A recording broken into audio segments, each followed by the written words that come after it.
everybody thinks the market is going to crash. And one of the reasons they think the market is going to crash is because of everybody who had to go into forbearance agreements, right? And I tried to tell people a year ago, like, look, that don't mean anything.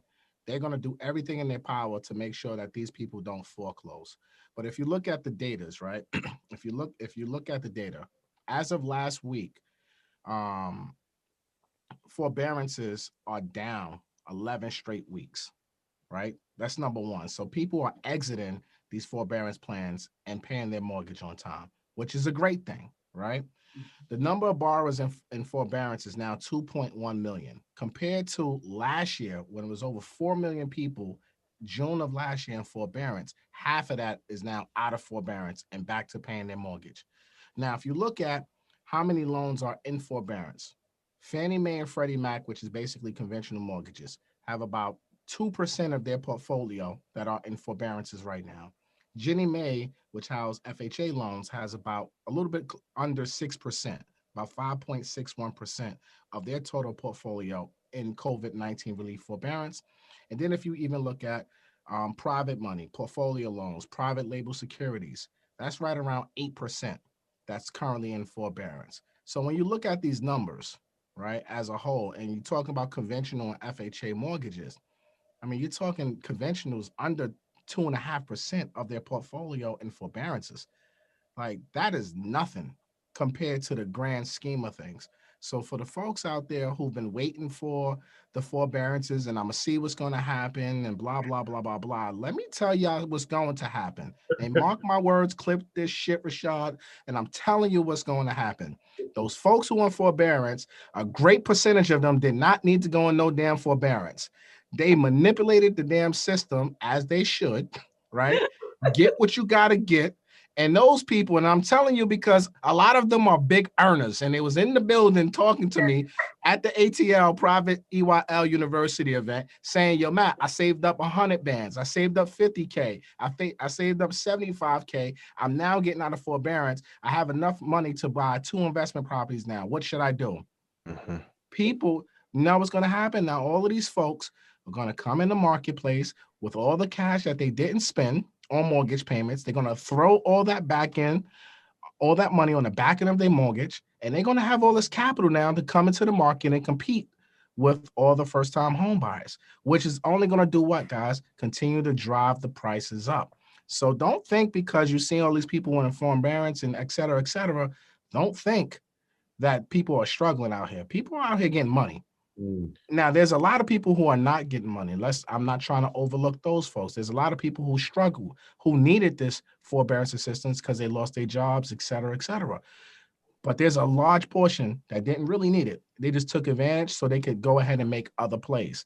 So I don't think there's going to be a crash because of the forbearances. Now, as far as evictions and foreclosure moratoriums, June 30th is the day. June 30th, 2021. That is the day it's supposed to expire. But I personally think the Democrats are going to kick this down the can, probably a couple more months. You have certain cities and states that have their own moratoriums that supersedes what the government is saying. So if you're buying investment properties, please do your due diligence, know what the state level requirements are for foreclosures and moratoriums, because I think like New York is a moratorium until August, right? If the federal government says now you can evict and foreclose New York, you still can't do it. So you just got to be mindful of these things and do your due diligence on a state level or county level if you're buying investment properties when it comes to these evictions and foreclosures.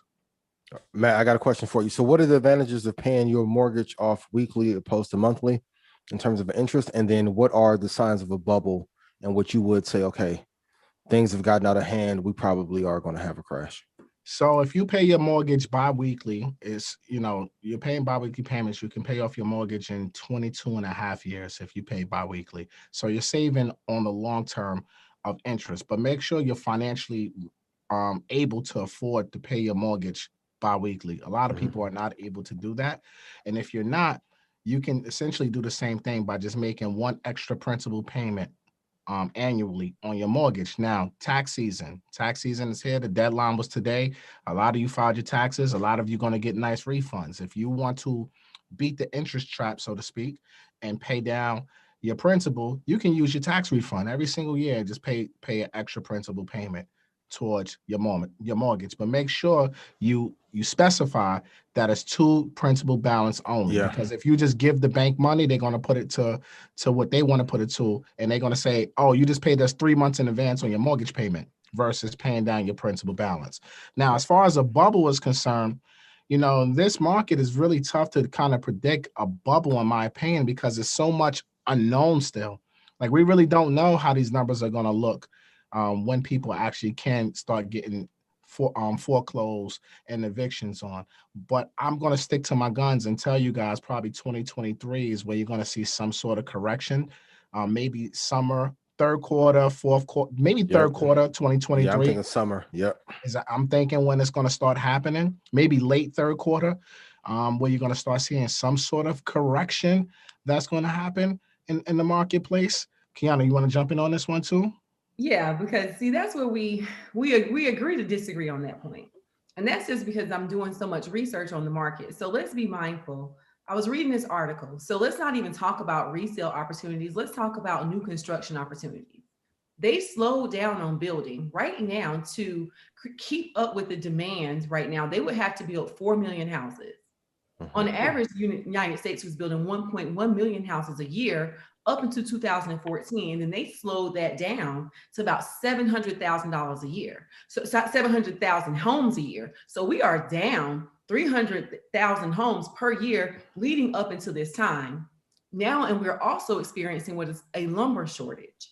Lumber costs are up 250% and rising.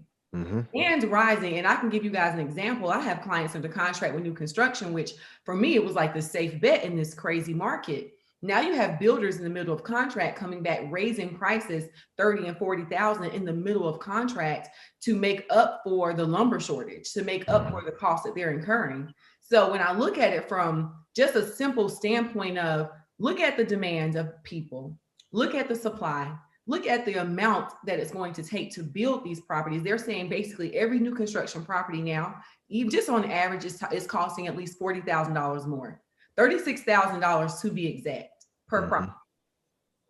So when people think about a correction, I want you to think of a correction to be a slowdown. As that means a little less demand, a little less 15, 20 offers to every house. But a correction to me is not the price is going to go from 800,000 to 400,000. Right. I just can't foresee the market making that type of correction with the cost of building costing so much. You can't tell me, that's the thing about it. You can't tell me back in the day I could get a double Whopper for $1. Now it's $4. McDonald's is not going to go back and take it down to $1. No, if you could pay it then, you're going to pay it now. So when you look at inflation, I actually just put this on my page. When you look at inflation, the last time we experienced this was in the 70s, right? So in the 70s, there was an 11% growth in inflation. Most people thought it wouldn't last. So you went from being able to purchase a house for $23,000, it went up to $53,000. We're in the middle of inflation. And when the market does correct itself and when it does slow down, the price is still going to be up. I just think the demand is going to be a little less. I feel like we're going to have a little bit more inventory and it's not going to be so cutthroat where if you're asking for $500,000 for your house, I can give you $500,000 and I can walk away, as opposed to you asking for $500,000 and I got to give you $600,000 just to be competitive. That's what I see because the numbers don't substantiate it. We don't have enough inventory. My graduates from my school being Forbes, bag drop. Bag drop.